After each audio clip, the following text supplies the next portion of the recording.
Oh, it's not. Shh. I have a knife to care for my foot. Good evening. We are privileged tonight to have Pharaoh, the ruler of all Egypt, and Moses. Now, we heard Moses' story last week when God called him to go to Pharaoh. Let's find out about Pharaoh's hardened heart tonight.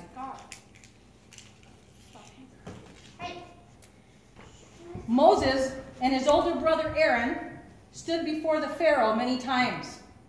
God spoke to Moses, and Aaron spoke for Moses. But since Moses is the one who heard the message from God, we're going to let Moses speak for himself in our Bible drama today. The Lord God has said, "Let my people go." I don't know who your God is, and I don't know who you are. But I am the Pharaoh, and I have all power, and I'm not going to let anybody go anywhere. Your God doesn't have any power. Aaron threw his staff down in front of Pharaoh, and it turned into a snake. It's not going to turn into a snake tonight. Pharaoh had his magicians do the same thing, but Aaron's staff ate all of their staffs. This showed that God is superior to any other god.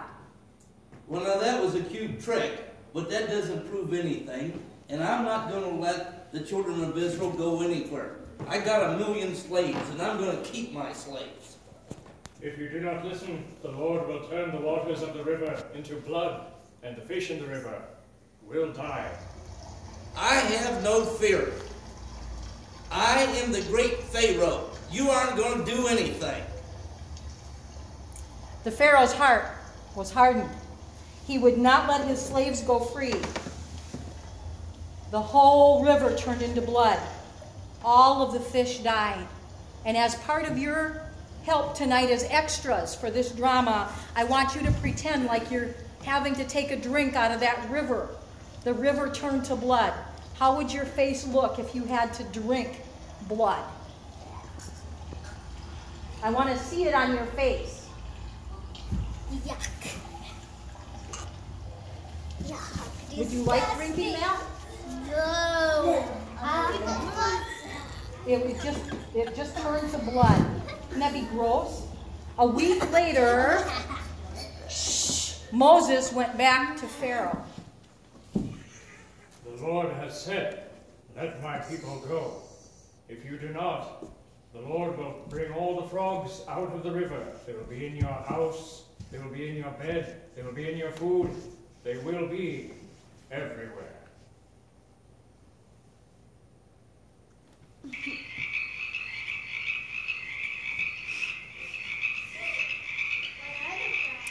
Aaron held his staff over the river and the frogs came up on the land. I want you to help by making sounds like those frogs.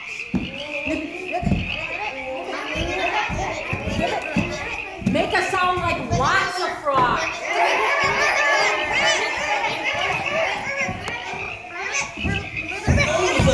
Moses, get rid of these frogs. The frogs all died. Now I want you, now when we talk about frogs, we are talking about frogs in your bed, frogs on the floor, frogs in your food, frogs in your bathroom, frogs all over. And when they died, they were all over too. And so I want you to sweep the frogs up and remember as you're sweeping that they got into piles. And what happens when you pile up dead things? They stink. So, yeah. So I want you to sweep up all the frogs by you and put them in a pile, but make sure you hold your nose because they don't smell very nice.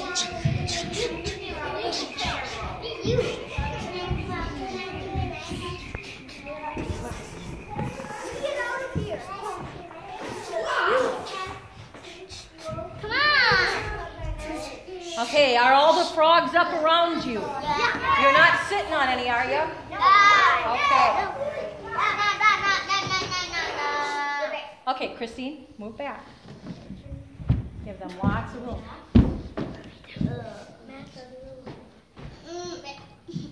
the Pharaoh's heart was hardened. He would not let the slaves go free. The Lord God Ajax. has said, let my people go.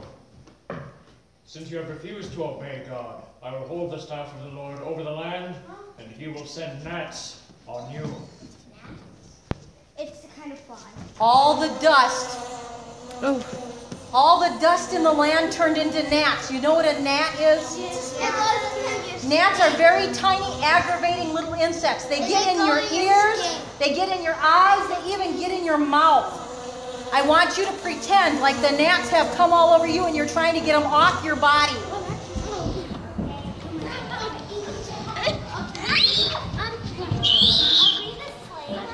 Moses, these gnats are awful. They were aggravating me. But I'm not going to let the children of Israel go. I'm going to keep them here. I got to keep my slaves.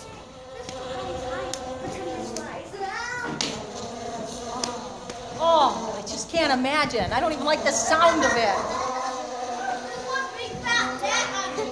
But once again, Pharaoh was hard-hearted and he refused to listen to the words from God. The Lord God says, let my people go. If you refuse, I will send swarms of flies on you and your people. No, don't do it to me, this. I want you now to make buzzing sounds like flies, and you can swat them. Just make sure you only swat the flies that land on you and not on your neighbor. I like this. I need to fly on my face. Be careful. Moses, if you get rid of these flies, I promise I'll let them go. I'll let the slaves go free. No. I'm a busy bee. No. Once again, Pharaoh was hard-hearted, and he refused to listen to the words from God.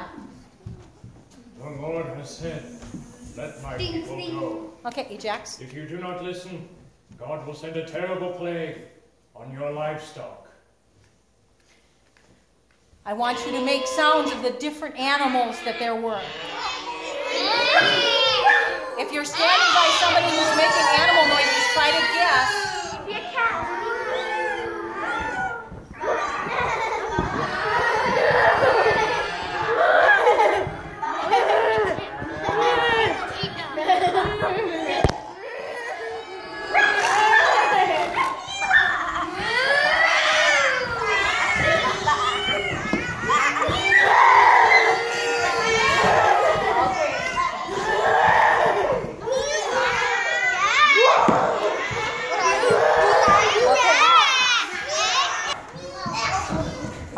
No, guys, come down off the stage now. Everybody come back to your seat. I'm your pet, not a Everybody, You might have to repeat that, Pharaoh. come on back to your seat. Come on, listen. What's this you say? None of the Israelites' livestock died. All of the Egyptians' livestock has died.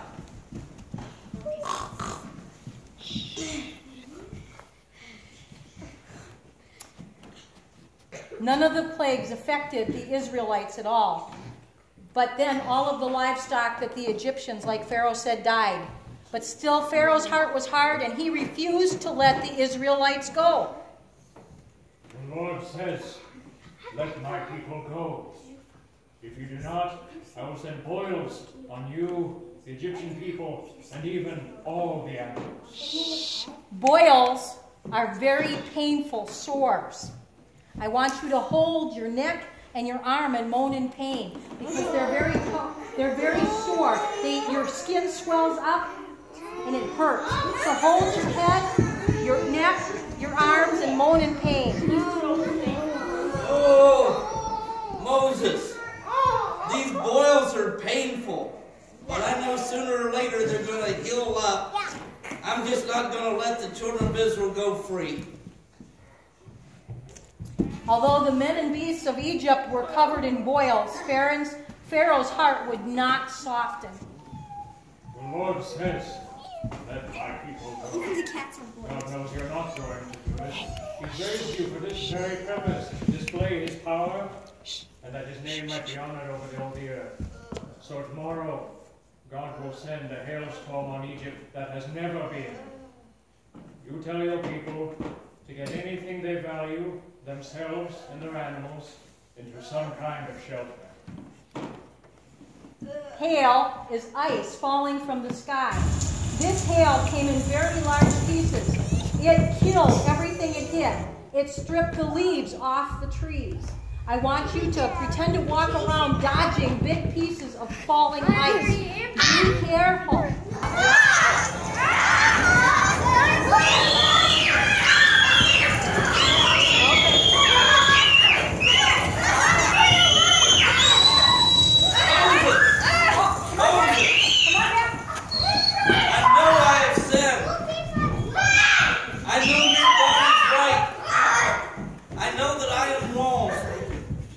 Stop this thunder, stop this lightning, stop this hail. I can't take it anymore. I'll let the children of Israel go free.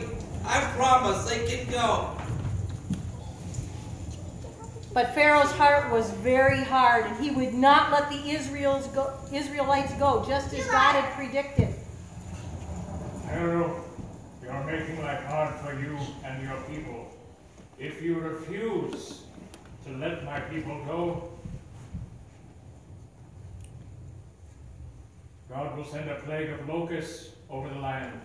Anything the rest of the plagues haven't destroyed will be destroyed by the locusts. Locusts are like grasshoppers. They're insects that eat crops, bushes, and leaves off of all the trees. Pharaoh's officials came to him and said, Pharaoh, this guy Moses and his God have all but destroyed the entire land of Egypt. Wake up, man. Can't you see what's happening? Let the Israelites go. Moses, I've been thinking about this. You can take the men with you, but you got to leave the women, the children, and the livestock behind. I know what you're up to. You're just trying to get everybody and take them away and never bring them back, and I'm not going to put up with that. Moses stretched out the staff, and God sent locusts. I want you to buzz around and pretend to eat everything on the carpeted section.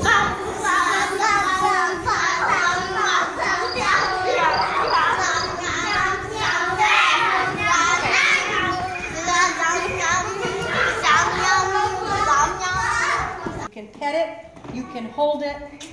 Think about how you would feel. You had one of your animals in the house for 14 days with you, and then you knew that it was going to die, and you were going to have to put its blood on the doorpost. Most of us wouldn't think about killing anything, but there was a reason why they had to do this. So the angel of death didn't come to them to kill their Yep, son. and it was a picture. God wanted them to know how it felt to lose something important to them, something that it loved, because he would be sending his very own son, whom he loved, and that son of his would be dying on the cross. He became the lamb Of Israel. the lamb that was slain. So that lamb that they had in their house was a picture of Jesus, God's son, coming to die for us. I want you to pretend to pet your lamb, and then I want you to pretend to put the blood on the doorpost of your house. Pretend like you're getting dressed and sitting around the table with your heads bowed, praying for God to protect you and your children.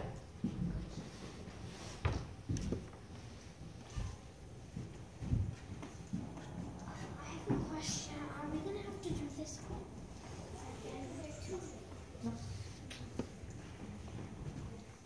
At midnight, the angel of death passed over their homes, and the firstborn of all the people and of all the cattle of every Egyptian household was dead.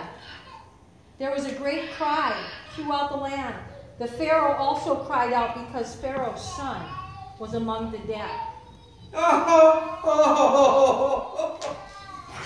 my son, what have I done? What was I thinking? I wish I'd listened to the voice of God. Tell Moses to get the children of Israel and get out of here. all of them, men, women, children, livestock. Take everything and go. I've lost my son.